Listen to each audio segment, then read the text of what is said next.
할렐루야. 오늘도 주님 앞에 나와 예배하는 모든 성도님들 가정에 주님의 은혜와 사랑이 가득하길 소망합니다. 많은 사람들이 갖고 있고 지금도 아마 호주머니에 하나씩은 갖고 있을 것이 있습니다. 핸드폰이 그것입니다.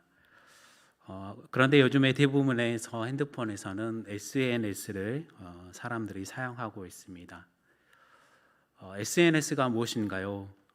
소셜 네트워크 서비스의 약자입니다. 그래서 인터넷을 통해 서로의 생각이나 정보를 주고받을 수 있게 해주는 서비스가 SNS입니다. 어떻게 보면은 좋은 점도 있고 나쁜 점도 있습니다. SNS를 하면서 좋은 점이라고 여겨지는 것은 다른 사람들과 새로운 관계를 맺을 수가 있고, 또한 시간과 장소에 상관없이 빠르게 정보를 나눌 수가 있다는 것이 장점입니다. 하지만 반대로 단점이 있습니다. SNS에 올라온 개인 정보가 범죄에 이용되기도 하고, 또 거짓 정보가 근거 없는 소문이 다른 사람들에게 쉽게 전달될 수 있다는 것을 단점으로 들 수가 있을 것입니다. 많은 젊은 친구들이 이렇게 SNS를 하고, 또 우리도 SNS를 합니다. 그 중에 우리가 사용하고 있는 카카오톡이나, 그것도 SNS에 속하기도 하고, 카카오 스토리나 그 외에도 여러 사진을 올리고 글을 쓰고 자신의 관심사를 표현하기도 하고, 혹은 좋아요를 누르기도 합니다. 이렇게 사진과 글을 올리는 곳이 여러 군데가 있고, 그것을 운영하는 회사도 여러 군데가 있습니다. 이 사람은 인터넷을 기반으로 하고 있고, 누구에게나 쉽게 접근하고 또 쉽게 빠르게 인터넷이 되는 곳은 어디든지 사람들의 관심이 되어지기도 하고, 그렇기 때문에 사람들 또한 그렇게 인터넷 공간에서 자유롭게 만나기도 하고 함께 모임을 갖기도 합니다. 이런 인터넷에서 사람들끼리 모이는 공간이 생기게 되었습니다. 자신의 취미와 관심사. 그래서 기독교인들은 또 기독교인들끼리 모이기도 하고, 비기독교인들은 비기독교인들끼리 이렇게 모이기도 합니다. 그 중에 한 곳 기독교인들이 모여서 모든 공간에 기독교인들이 모여있던 그런 공간이 있습니다. 우리가 별스타라고 하는 그런 곳이 있는데, 거기에 보면은 교회를 떠났다라는 그런 가상의 공간이 있습니다. 그 공간에는 대부분 개인의 사연을 적었고, 소 제목으로는 교회 건물을 떠난 예배자들 이야기라는 그런 제목을 달았습니다. 정말이지 그것은 우리가 전혀 알지 못하는 공간이기도 합니다. 왜냐하면 요즘 젊은 사람들이 마음과 삶을 나누고 생각을 글로써 표현하기도 하고 올리는 곳입니다. 거기에 보면 한 사연을 제가 소개해 드리고자 합니다. 거기에는 제목으로는 사랑했던 교회를 떠나려 합니다라고 한 젊은 사람이 글을 올려놨습니다. 그가 적어놓기를 모태 신앙으로서 자라고 주일학교 때부터 교회를 나오지 않고 있다가 10년이 지난 20살이 되었을 때 그립고 그리웠던 우리 교회로 돌아왔습니다. 그곳에서는 하나님을 인격적으로 만났습니다. 그리고 그 이후에는 한동안 하나님께 내 젊음을 드릴 수가 있어서 행복에 겨워 봉사를 했던 것 같습니다. 그러나 저도 슬슬 지치기 시작했고, 그제서야 제 주변에 눈이 들어오기 시작했습니다. 저는 20살 교회에 오자마자 주일학교 교사, 성가대를 했었고, 제가 하나님을 만나고 더욱 열심히 할 땐 청년회장, 주일학교 총무, 주일학교 찬양인도, 주일학교 공과 담임, 성가대 찬양부, 청년부 찬양팀, 학생부 찬양팀을 맡고 있더라고요. 집사님들이 이런 일은 청년들이 해야 한다며 봉사 자리를 다 저에게 넘기셨고, 청년이 많지 않은 교회이기에 모든 교회 리더 자리에 있는 청년들은 서로를 의지하며 모든 것을 견뎌냈습니다. 당장 사람이 필요한 부서들은 청년들이 일이 많은 걸 알면서도 모든 것을 떠넘기고 실수하면 모든 사람이 욕을 합니다. 여름 사역이나 성탄절 때는 부서 모두를 챙겨야 하는 것에 있어서 정말 혼이 빠져나가기도 하였습니다. 이제는 하나님을 만나는 예배보다 예배 시간이 되어야만 쉴 수 있는, 또 일주일을 살아내고 회복되는 예배가 아닌 일주일을 쏟아내야 하는 주일이 되어버렸습니다. 학부모 집사님들은 본인의 아이가 청년들 앞에 기죽을 부어봐 청년을 상대로 기싸움하시고 이렇게 힘들다고 말해도 청년들이 봉사하지 않고 다른 부서에서는 요즘 청년들은 봉사할 마음이 안 되어 있다고 타박하십니다. 매주 봉사하며 감정 소모를 하고 있네요. 제가 힘들다고 얘기하면 어른들은 나는 너보다 더 열심히 했어, 혹은 믿음이 없어서 그래라고 책임을 전가하세요. 그리고서는 본인의 자녀들은 1인 1사역을 하도록 강조하죠. 그래도 교회를 사랑하는 마음이 커 떠날 생각이 없이 10년을 기도하며 버티다가 결국 청년의 때가 아까워 이 교회를 떠나고자 마음먹었습니다. 그런데 12월 칸탄타를 마지막으로 교회를 떠나겠다는 말씀을 들으니 이번엔 뒷소문으로 마귀의 시험을 당한다, 혹은 사탄이 틈을 탔다라고 이야기가 나온다고 하네요. 한때는 제가 너무나 사랑했던 교회인데 그리워 찾아온 교회가 저를 벼랑 끝으로 내몰고 있어요.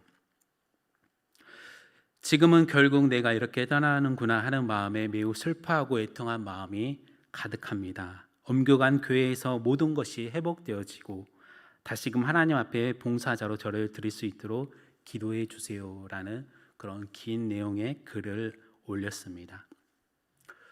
이 글을 읽고 우리는 어떤 생각이 들었습니까? 어떤 분은 이렇게 댓글을 달기도 하였습니다. 너무나 공감이 되어 그냥 고개만 끄덕이고 있어요. 얼른 회복되길 기도할게요. 또 다른 분은 이런 제보가 처음이 아니라는 게 안타깝고 이런 교회와 사연자들을 위해 지속적으로 기도하지 않는 제 자신을 돌아봅니다 라고 그렇게 글을 남기는 사람이 있었습니다. 제가 소개해드린 사연은 한 가지였지만 이러한 한 가지 사연에도 우리가 충분하게 이해하지 못한 교회의 아픔을 우리는 차마 알지 못한 채 많은 시간을 보내오고 또 그렇게 시간을 흘려보내기도 합니다. 이런 사연들이 거기에는 800개가 넘는 사연들이 있습니다. 지금도 아마 계속해서 그런 사연들을 거기에는 적고 있을 것입니다. 그리고 거기에 댓글을 다는 사람도 다시금 교회를 위해 안타까워하는 그런 마음과 또 교회로 인한 상처, 사람들로 인한 상처, 목사님으로 인한 상처 등 다양한 이유와 사건이 그들의 마음을 대변하고 또 그들의 글을 쓸 수밖에 없었습니다. 그런데도 우리는 여전히 아파하고 가슴 조이고 또 말 못하는 그들의 마음을 차마 알지도 못하였습니다. 왜 우리는 그들의 마음을 알지 못하였을까요? 어쩌면 너무나 멀게만 느끼고 우리와 상관없다라고만 바라보지 않았을까요? 멀리 볼 것이 아니라 바로 옆에 앉아 계신 우리 성도님을 한번 둘러보십시오. 그들의 마음을 우리가 얼마나 알고 있습니까? 아니면 다른 사람이 아니라면 우리의 가족을 한번 들여다보십시오. 나의 가족의 아픔과 고통은 어떠하겠습니까?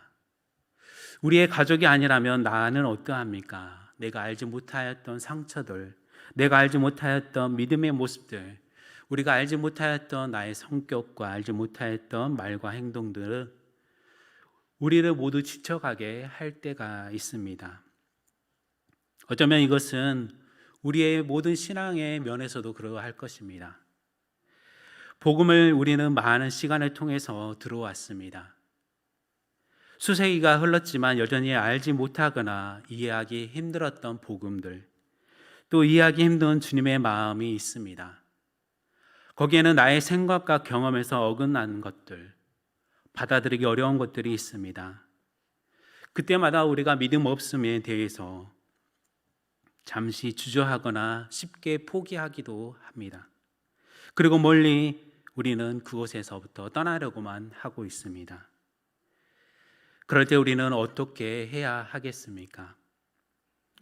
앞에서 말씀드렸던 교회를 떠나고 싶어하는 젊은 청년을 만났을 때 과연 우리는 무슨 권면과 위로로 그를 격려할 수가 있을까요? 무엇이 해결책인지 알지 못하였을 때, 그리고 아무것도 시도해 보지 못하고 있을 때, 우리는 나를 새롭게 하는 것들을 떠올려 보십시오. 그리고 나를 일으켜 세워주는 것들을 우리가 한번 바라볼 수 있기를 소망합니다. 나에게 생명을 더하여 주시고 그 생명으로 인해 우리가 다시금 살아갈 수 있는 힘과 용기를 얻게 되어지는 것을 우리가 깨달아 알 수가 있기를 소망합니다. 우리가 분명 깨달아 알아야만 비로소 잘못된 것들을 우리가 볼 수가 있기 때문에 그렇습니다. 사랑하는 성도, 일신교회 성도 여러분, 우리가 알지 못하는 것들이 과연 무엇이었습니까? 저는 오늘 본문을 통해서 믿음과 신앙을 어떻게든 지키려는 우리의 삶에 대해서 알지 못하였던 것 세 가지를 한번 살펴보고자 합니다. 그리고 나의 믿음의 분량을 깨닫는 은혜가 있기를 소망합니다. 생명을 더해주는 신앙생활에 있어서 우리가 알아야 할 것은 바로 첫 번째, 어떻게 하나님의 나라가 그리 되었는지 알지 못하였다는 것을 우리는 알아야 할 것입니다. 오늘 본문 27절 말씀을 보시면 이렇습니다. 씨가 나서 자라되 어떻게 그리 되었는지 알지 못하느니라 라고 하였습니다. 씨가 나서 자라서 어떻게 그리 되었는지 우리는 알지 못하였습니다. 하나님의 나라가 우리가 알지 못하는 사이에 싹이 나고 이삭을 맺고 이삭에 충실한 곡식을 맺게 되는 원리와 같다라는 것입니다. 우리의 믿음과 우리의 신앙생활도 이와 같습니다.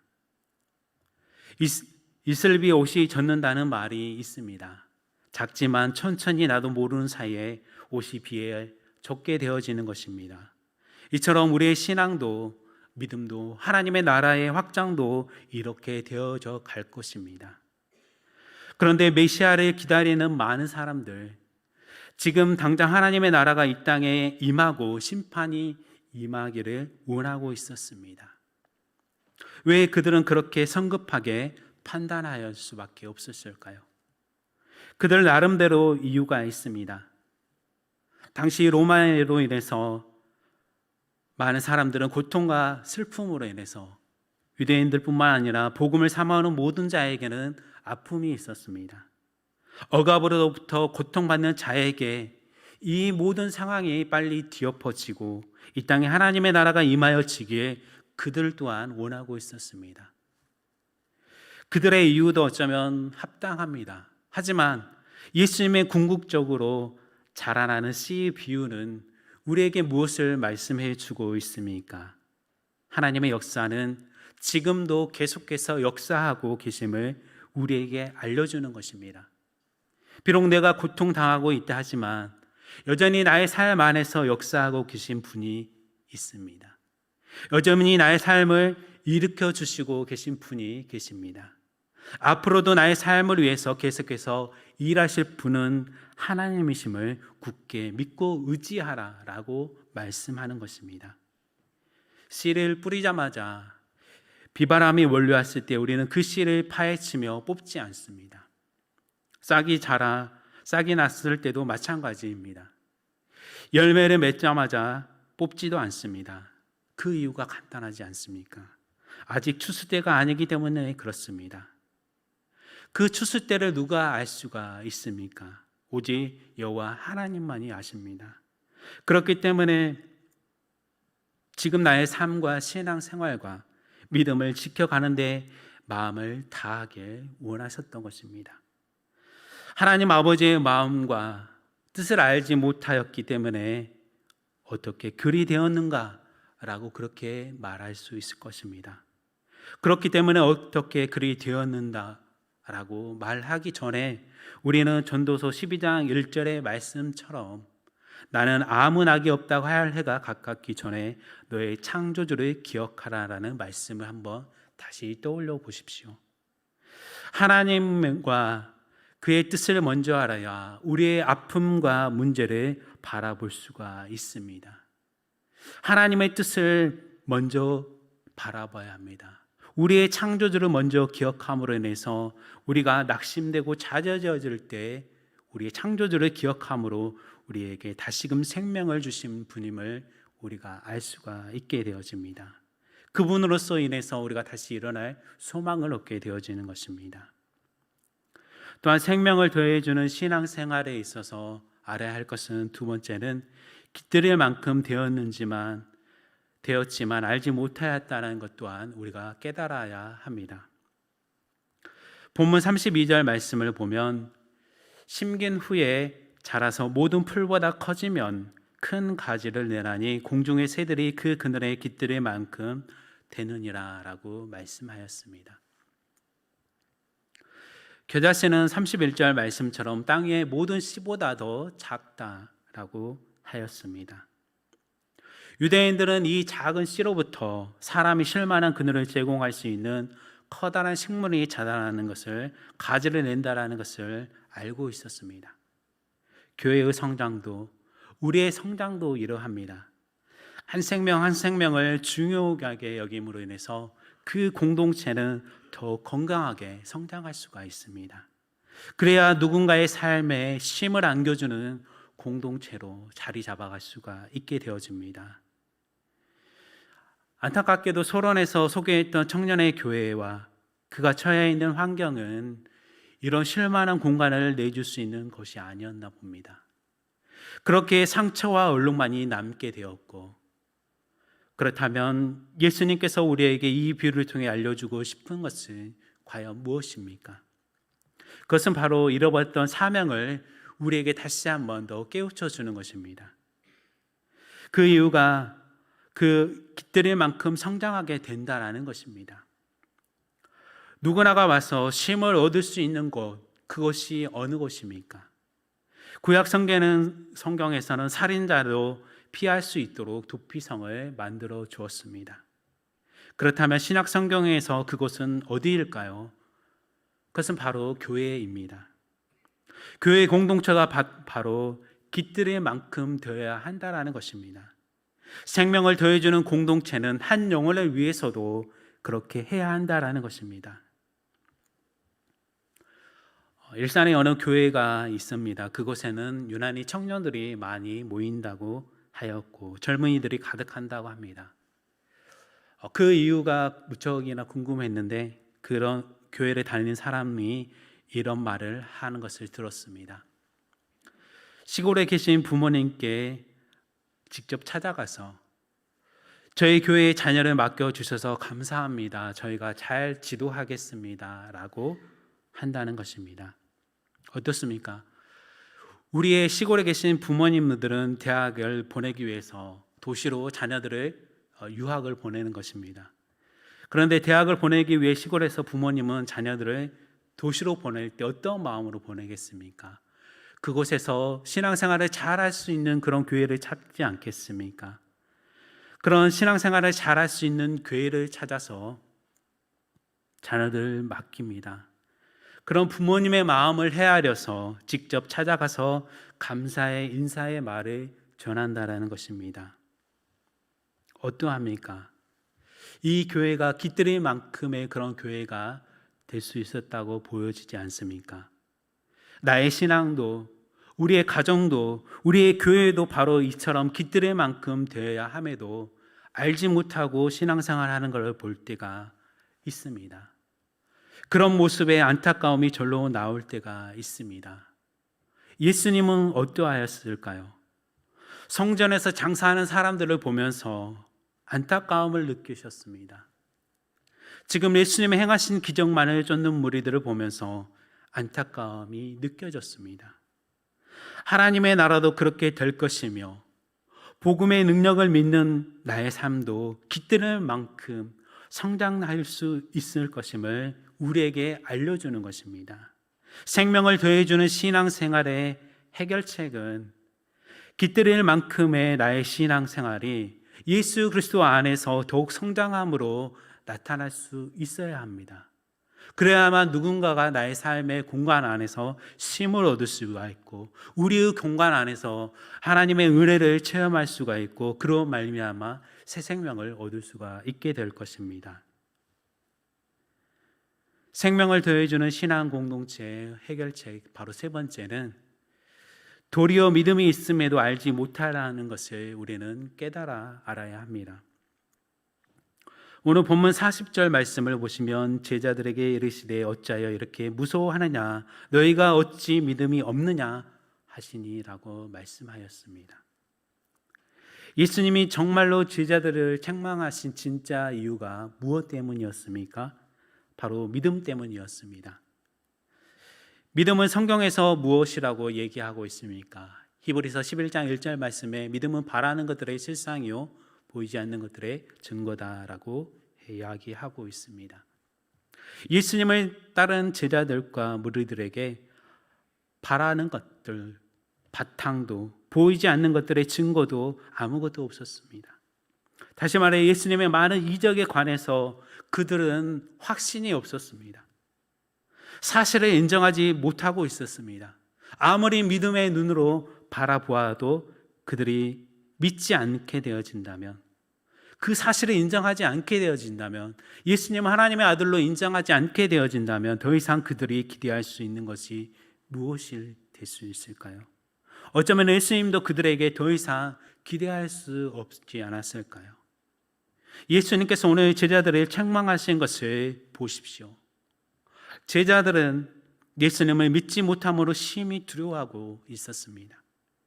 제자들 곁에는 이미 만왕의 왕이신 예수님이 계셨습니다. 그리고 그 능력을 한두 번 본 것도 아니었는데 이렇게 믿음이 없었습니다. 그렇지만 정말 그들에게는 이렇게 믿음이 없었던 것일까요? 제자들이 두려움에 사로잡힌 이유가 무엇 때문이었습니까? 그들을 향해 다가온 바람과 파도 때문이었습니다.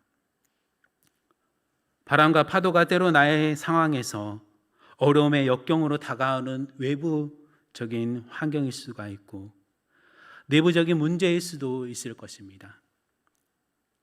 외부적이든 내부적인 영향은 어쩌면 나를 넘어지게 하는 그런 모습이기도 합니다. 우리의 믿음을 넘어뜨리기도 합니다. 그러나 우리의 믿음이 아예 없다고 말하기는 어려울 수 있습니다. 왜냐하면 믿음의 분량이 사람마다 다르기 때문에 그렇습니다. 성경은 예수님의 이런 행적에 관해 제자들의 반응을 그들은 경외감으로 가득 찼다라고 그렇게 번역하기도 하였습니다. 이처럼 두려움에만 사로잡힌 것이 아닌 하나님을 바라보는 그들의 모습 안에서는 경외감으로 예수님을 바라보기 때문에 그들의 마음을 펼쳐내지 못한 믿음의 분량이 있다라는 것입니다. 우리는 많은 믿음의 분량을 통해 폭풍을 꾸짖고 잠잠하게 하여 고요하게 할 수 있는 가장 이상적인 믿음이 될 수가 있습니다. 그렇지만 그 믿음의 분량이 아니어도 우리가 끝까지 믿음을 붙들고 나아가는 그 과정이 우리에게 더 귀한 은혜가 가득하게 될 것입니다. 사랑하는 성도 여러분, 우리는 다시 한번 믿음의 눈으로 바라보십시오. 그들을 통해 하나님의 나라가 어떻게 글이 되었는지 한번 기대해 보십시오. 그리고 누군가를 위해 깃들일 수 있는 그런 믿음의 사람이 되기 위해서 기도해 주십시오. 나아가 도리어 보여지는 것으로 믿음이 없다고 우리가 말하기 전에 변함없는 그들의 위로와 사랑을 통해서 믿음의 분량을 우리가 가늠해 볼 수 있기를 바랍니다. 그로 인해서 생명을 더해주는 그런 신앙, 생명을 더해주는 사람, 그리고 생명을 더해주는 공동체가 예수 그리스도 안에서 온전히 회복될 수 있는 우리의 삶으로 나타날 수 있기를 간절히 소망합니다. 함께 기도하도록 하겠습니다.